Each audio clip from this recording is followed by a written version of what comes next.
Hey guys, welcome back to the next video. This time it is the 27-inch 4K 144Hz IPS HDR 600 Mobiuz gaming monitor from BenQ. So let's get right into it.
Okay then, so you saw the unboxing, you saw the overall gameplay. Now, yeah, I do add gameplays. Yes, it is more of the PC pushing the frame rate. But with the gameplays, it does show you that the monitor is capable of hitting the 144 Hz. Now, of course, in CSGO, that can be run on a potato, but still, even at 4K at high settings on CSGO, I was getting above 200 frames per second. Sometimes in certain scenarios, it was going above 300. So that really does show you that this monitor is capable of doing it, as well as the system you're using it, of course. Now, this is HDR 600. And of course, it's proper 4K. It's 1 millisecond response, 144 Hz. And of course, that this monitor does have HDRI feature. Now, the previous monitor review I didn't really see a big difference, but this time, because this is a lot better in terms of HDR, HDR 600 is more proper for HDR. HDR 400 isn't really HDR, really. So when I enabled HDR with HDRI, it does come with two different functions. It comes with cinema, and then it comes with, I think, gameplay as well. I will show you in a minute. And it does make your content a lot, when it comes to vibrant scenes, it does make it look much better with the contrast. And when it comes to dark scenes, you can really, really see the deep blacks. Now, no, I didn't experience any ghosting, no shadowing on the monitor at all through anything I use this monitor for. Generally, I use this monitor was to play some games, but also I'm a big movie content guy. So I love my Blu-rays and stuff like that. So I've been using this monitor to watch those. And I will say they look absolutely gorgeous on this monitor. Now, yes, it is 4K, so the upscale is going to be even better than 1440p or 1080p, but it still looked fantastic. And no, I didn't experience no ghosting, nothing, no problems with the overall monitor when it comes to terms of gaming, no shadowing, nothing. So that's what you need to really know. And for this monitor, I would love to keep this monitor. The speakers on this monitor, I said it in my last one, the speakers on this monitor are absolutely fantastic. This monitor and the BenQ monitors I've looked at have the best monitor speakers I've heard. Now, I've reviewed a lot of AOC monitors, and the £1,100 monitor from Philips. No, this has the best speaker setup on this monitor I've ever used. Now, like I said before in my previous video, I got a 7.1 surround sound speaker system that cost me nearly £200. And it's quite expensive for sound system, and I didn't use that once in the past 2 weeks. I've just used the monitor speakers. Now, it does only go up to 50%, but honestly now you don't need it to go 50% at all. It's got a lot of different audio functions. So whatever content you're using this monitor for, music, film, a book, anything, this monitor will suit it. Now, in terms of the interface is very similar to what it was before, but this time it comes with these little nipple joysticks at the bottom. Now, as you can see, it's got DPI standard by here. It's because I've moved it from my personal system to this, so it's gone back to normal. Now, what I will do is, in terms of the overall settings, this is quick menu. There's a color mode. You can go to custom. There's eye care for low blue light. Then, of course, there's the audio. The speakers are absolutely amazing. There's got lighting on it as well. At the back, it's got these little lighting strips. I'll make sure to put it down by here for you guys to see it. And yes, you can change it. You can put it to, well, you can put it to anything, really. So, yeah. Then, obviously, then it's got the HDMI peak brightness. It's got that, which I've got set to max. It's got display mode, and then of course it's got the RGB range, which is set to auto. Now, this monitor that is a little bit expensive at £800, but for the overall feature set you do get with this monitor, I honestly think it's a very good value, because 4K, you get fantastic speakers. The interface, not my favourite. Like I've said before, the AOC monitor interface is my favourite, but it's good. It's not bad, but it's not the best, and it's not the worst. It's an in-between. It's good and it's not.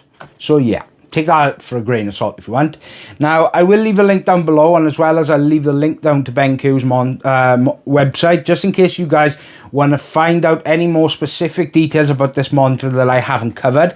And I would like to say big thank you to BenQ for sending out another monitor. I do want to continue to do this because I've done it with AOC, and I'd love to continue it with BenQ. I do love testing out different monitors.